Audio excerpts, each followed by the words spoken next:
Nous retrouvons maintenant nos amis les saints. En ce 17 mai, l'Église fête Saint Pascal Bellon. Nous souhaitons une bonne fête à tous ceux qui portent le nom de Pascal.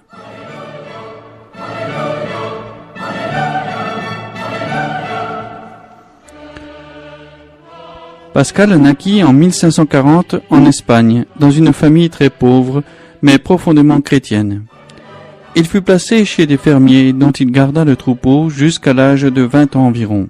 Ce travail, avec la part souvent importante de loisirs et de solitude qu'il comporte, lui permit de s'instruire des choses de la religion. Sa tendance à la vie intérieure et sa prière s'approfondirent.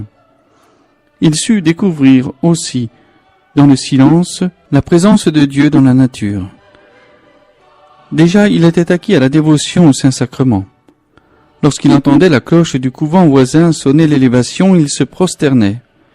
Dès sa petite enfance, d'ailleurs, sa mère lui avait appris à adorer le Seigneur présent dans l'hostie.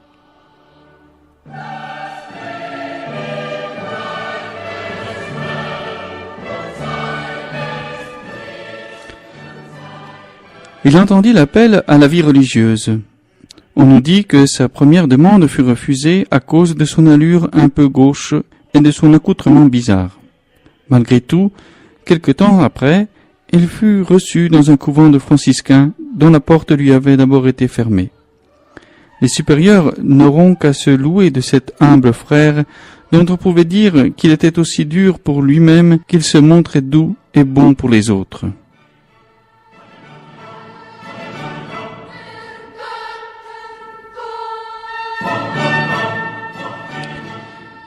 Sa dévotion eucharistique ne fit que croître. Il passait une partie importante de ses nuits en prière devant le Saint-Sacrement, dans un lieu qui est la maison même du Seigneur, où celui-ci demeure en permanence. Cette dévotion portait ses fruits dans ses rapports avec ses frères et avec les pauvres, avec lesquels sa fonction de portier le mettait le plus particulièrement en contact.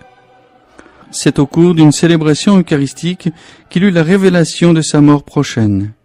Il tomba malade peu de jours après et s'endormit dans la paix. C'était le 17 mai 1592, le dimanche de la Pentecôte, au moment même où le prêtre élevait l'hostie.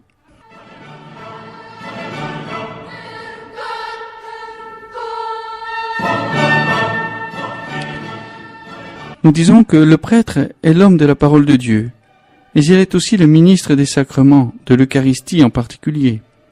Pourtant, ce n'est pas un prêtre qui a été choisi et donné comme patron au congrès eucharistique, mais un religieux qui n'était pas revêtu du sacerdoce, Pascal Bellon, que l'on fête en ce jour. En effet, le pape Léon XIII l'a proclamé patron des congrès eucharistiques et de toutes les œuvres eucharistiques le 28 novembre 1897.